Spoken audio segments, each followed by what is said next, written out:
for me, man, it was the time and experience, and it was just, to me, it was trial and error. It was like, you try this and try that. I tried to do music. I tried to do pop music. I tried to do like disco music. I tried to do like literally. I got some songs out there that's like disco driven. I got some super EDM songs that I did. So it's just trial and error. And I think my first album, From Now On, that was my actual first album, From Now On. I think it was 2017. I think that's when I started to, and it's just a short period of time, like 17, 4 years ago. So I think that was when I broke through that barrier of, I was like, you know what, man, I'm not about to keep on doing these songs about the women shaking their ass and all this. Then it's just not me. I just felt like I needed to, because I just saw what was going on at the time. I saw R&B artists, they had clubs hits, and if I'm not mistaken, I think Trae Songz might have been one of the biggest R&B artists at the time that had all these clubs, bottoms up, all this and the third. So I felt like, okay, man, what if I tried to do something like that, but it wasn't working? It just wasn't working. It was like, nah, be cool. You know what I mean? But I just thought, I sat back and say, man, I'm gonna just do some damn love songs, man. I'm gonna just sing about what I really want to sing about. And I started doing songs like Reminiscing and Add to You and Real One and Fast Forward, Pull Out and Truth Is and You Got It. You know what I'm saying? Like I started doing songs like that because that's really what I wanted to say.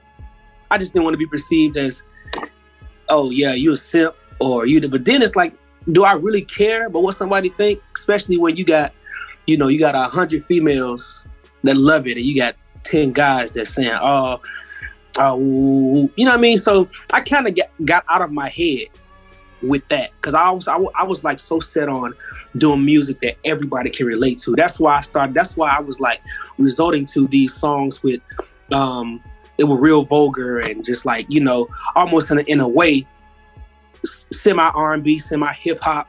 A little inspirational, a little disrespectful. So it was kind of like straddling that fence so that I would get the female fan base and I would get the male fan base as well. But one thing I had to learn is that when you get the females, the males gonna come. The males love R&B almost more than the female. So when I started doing that, man, I just started saying I started saying what I wanted to say. I also started speaking for the men who didn't really have the balls, so to speak, to say, "Hey, baby, I love you. I love you. I want you." So they just send them the song, like, "Hey, listen to this song. I think about you when I did this." So it was like I was killing two birds in one stone, and I also gained the courage to just really live in my own truth. Life is not always about being all hard all the time. Like, we cry, we have fun, we're sad, we're anxious, we're defeated. You know what I'm saying? Heartbroken. All of these are different emotions in life, and I feel like R&B should display all of that. I feel like R&B just lost the art of storytelling. Nobody really told stories anymore. Never painted a picture with a song. Like, I pride myself on making a song that when you hear the first lyric and you hear the first verse and you hear the hook, you can visualize everything that I'm saying, whether it's a love song, whether it's a sex song, or if it's, a club song. It's like you can really visualize, like, oh, wow. And then that's when you start getting the tweets from your fans like, oh my God, Vedo just painted a whole whatever picture in my head with this song. So, and those are the things that I deliberately try to focus on. I mean, it's a couple experiences. You Got It was definitely an experience, but I would say one of the first experiences with For You with the song Yvette was how it came about.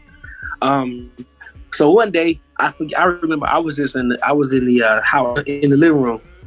I was watching TV. I might have been drinking some wine or something, and Baby Boy the movie came on, and Jody and Yvette, which is Taraji Henson and Tyrese Gibson, they had this real I hate you but I love you type of love, right?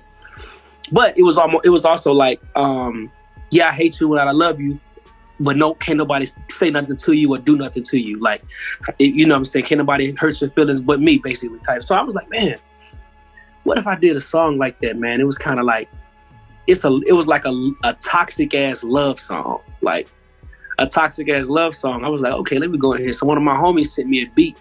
Oh boy, we've done a bunch of stuff together.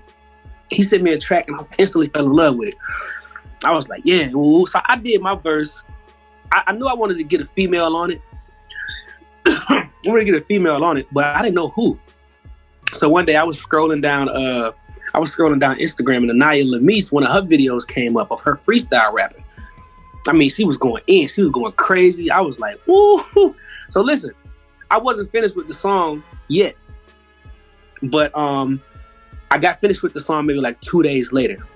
And that her video of her rapping was stuck in my head. I said, that's the energy I need on this song. So I literally searched Instagram because I didn't know her name. I just saw the video pop up on my feed. So I literally searched Instagram for 2 days. I was like, I gotta find her. And I finally ran across her page. I was like, yes, this is her. I DM'd her, not knowing, because at the time I think she had like 1 million followers. I DM'd her just on the humbug, like, hey, got a record. I think it'd be dope for you to get on. She hit back and said, okay, cool, send it to me. I was like, what? Send it to her. She sent that thing. She sent it back probably like in 2-3 days and just ripped it apart. I was like, wow. It's crazy how, you can go from the beginning of a song, have this whole plan, for the song, and it may or may not see itself through. But with that one, it saw itself all the way through.